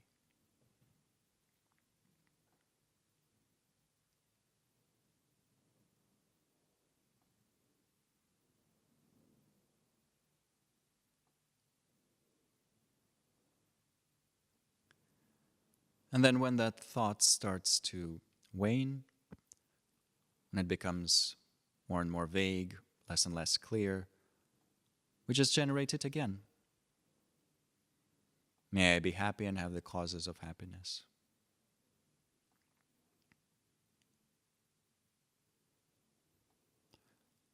Or we could stay with that thought and strengthen its intensity with each new exhalation, natural exhalation.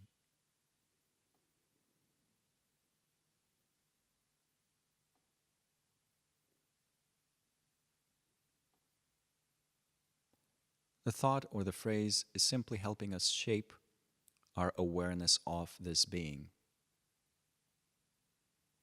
that we call me or I.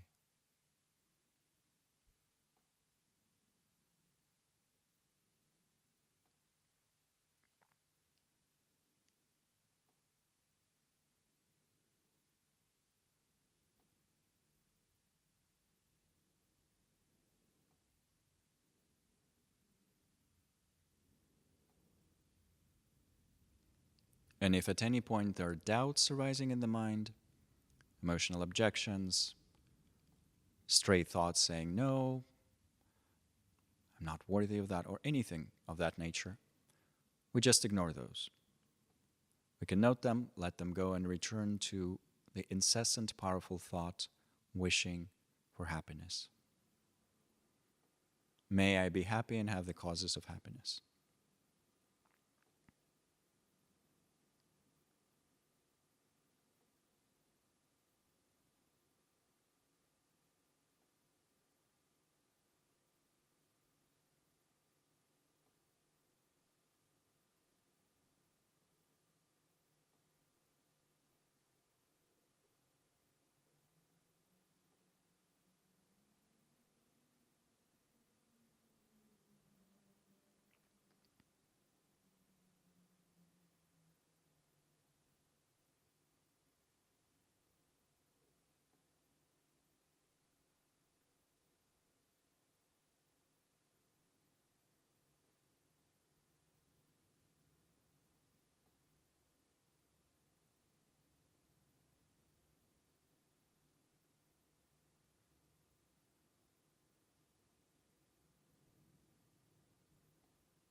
Just resting with that could take a very long time to fully awaken that quality towards ourselves. And it might take weeks and months and years of training.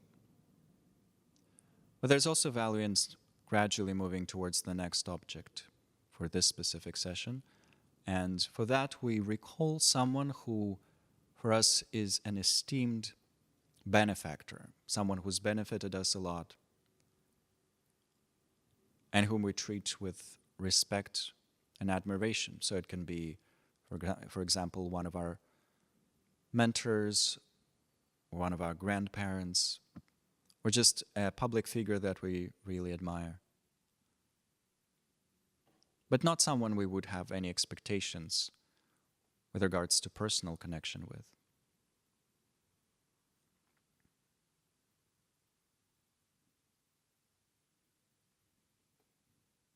A beloved author, someone who's still alive and active in the world.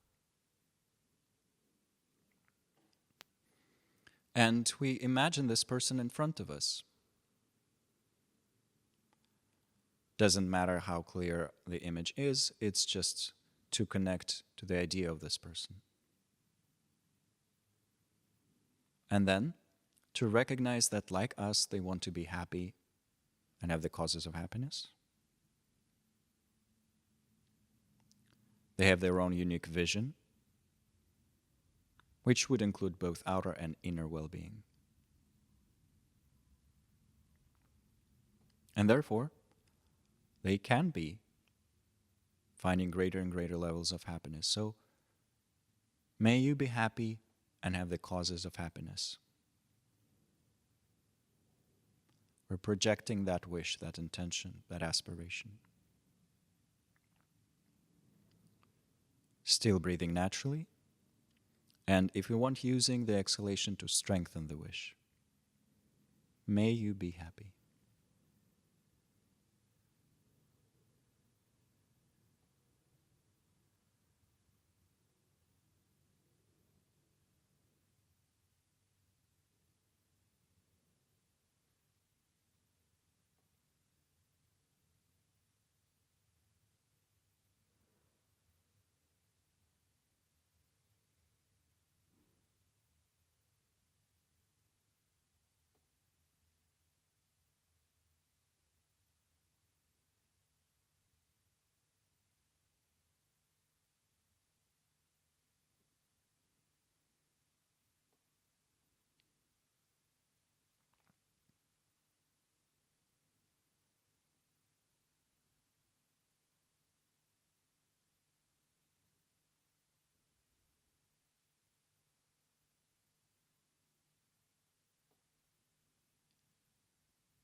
When we're projecting loving kindness to a respected person like that, it's easier to keep it clean and pure, free from conditions, expectations, and demands.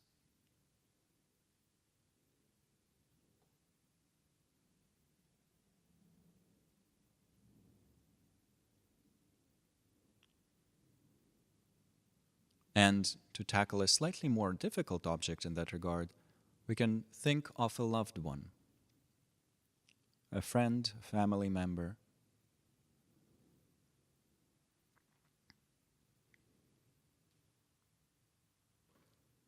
Imagining them in front, and once again also recognizing that they want to be happy, they have their own vision of happiness, the potential for happiness. So, may you be happy and have the causes of happiness.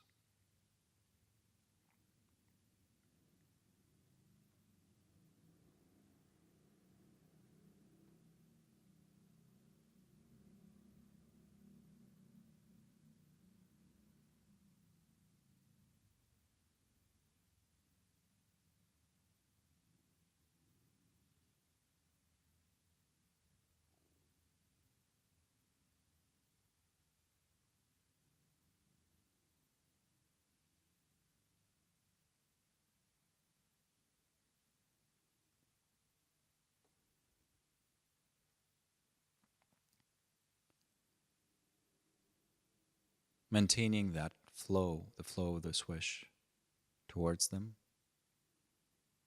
and protecting it from any conditions that we might impose.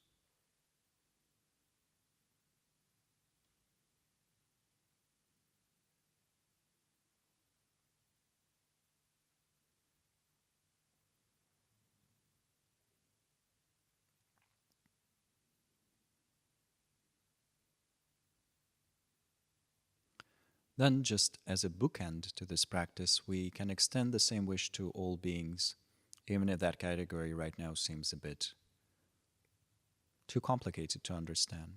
But still, generating this aspiration, may all beings be happy and have the causes of happiness.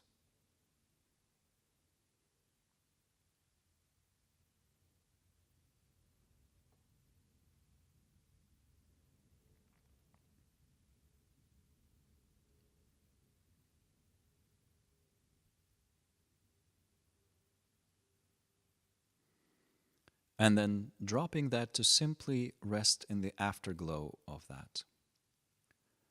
Awareness not directed towards any particular object, but still experiencing a shade of loving kindness.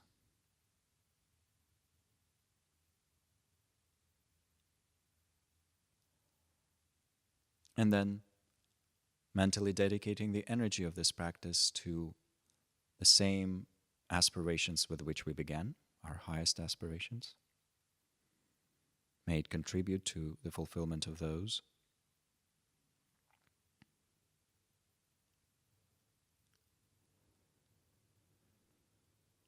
And then slowly concluding the practice by inviting movement into our body.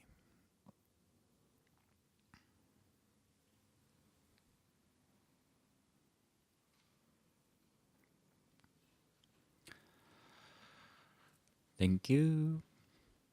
We're almost at the end. Let's see the next slide. Oh, we just did it. Oh, how wonderful. I didn't even know it was there.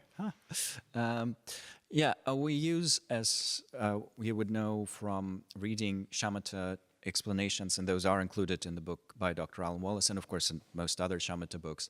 We do use in these practices, because it's a concentration practice, use two very important mental factors or forms of awareness, mental mechanisms, mental functions called mindfulness and introspection.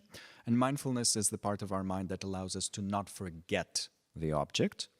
It's literally defined in some texts as non-forgetfulness with regards to a familiar object. So that's what mindfulness is defined as in the original or earlier context, before the being in the present moment came into the public domain. And then the other factor, mental function called introspection, or sometimes vigilance or introspective awareness, is a part of our mind that checks whether we have become distracted, and also whether we have become too tense, too sleepy, and all of that sort of thing. So it's quality control, essentially, introspection.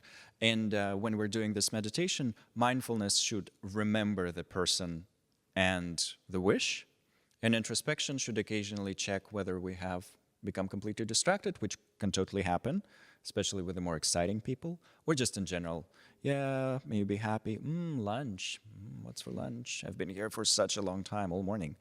So all of those, we can notice them through introspection and then restore mindfulness with regards to the object, which serves as a mental glue, gluing us to that person or the group of beings, and eventually all beings.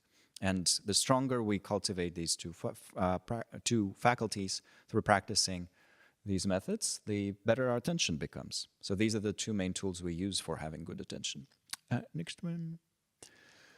There's a way to do this as walking meditation, and that's a perfect segue into walking away from here. And that is, one way is simply to walk around, walk somewhere and see beings and be like, may you be happy, all over the place.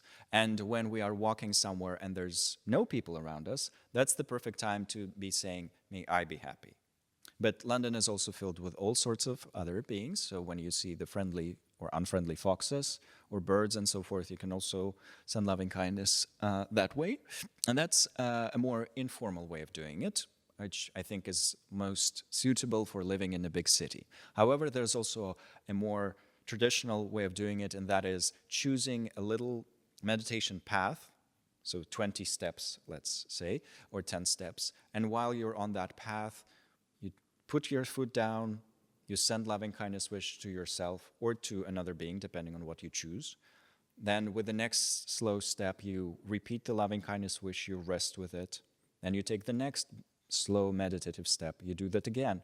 And you walk those 20 steps, then you turn back, you walk those 20 steps back. And with each step, you're sort of planting a firm loving kindness wish, and you rest with it until it starts fading. When it has faded away sufficiently, you put the foot again and put the foot down again, and you generate that again. So it could be fun to play around with both.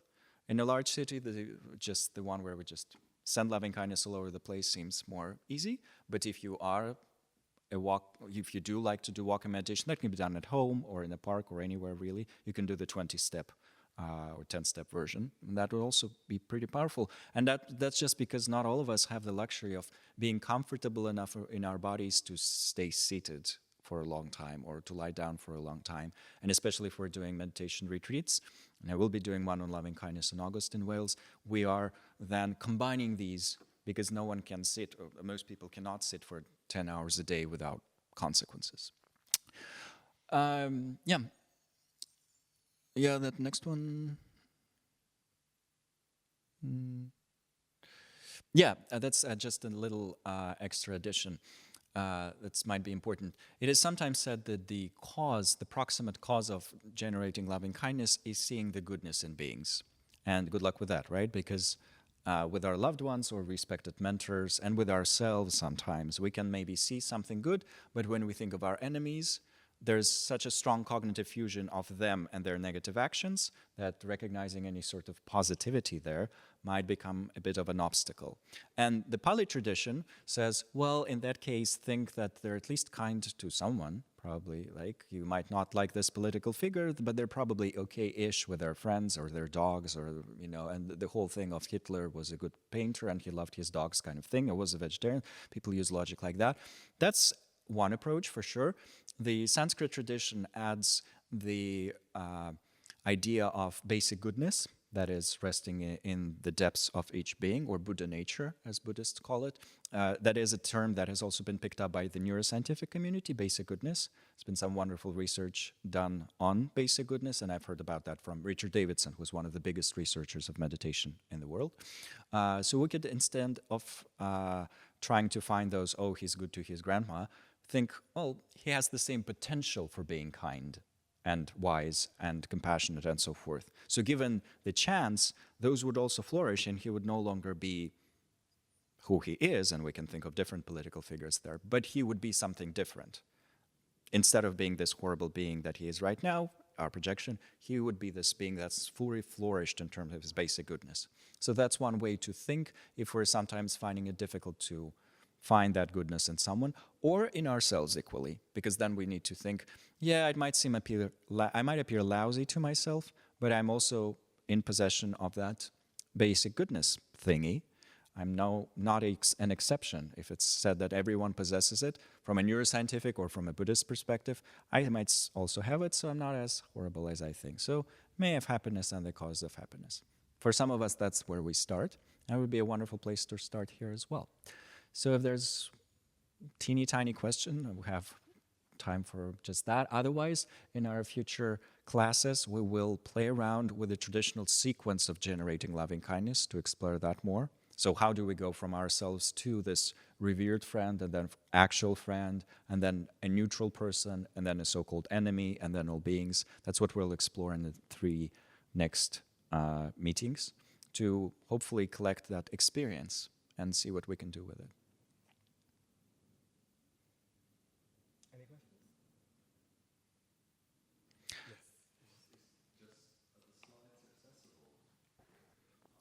Yes. Yeah, I think we are gonna make a resource page and link it on the registration page for the course. Mm-hmm. And that will take a few days, but by next class that should already be there. So there will be these slides available for all the 4 Immeasurables and some guided meditations as well that you can use in between sessions. We'll add them there as well. Okay. Just related to that as well. If Just related to that question as well, if we can't come for the class, is it possible to register and get a recording? Does that happen? Venerable Wangel? Yes, yes, definitely. And they're also on Zoom, I think, all of them. Then we're good. Yeah.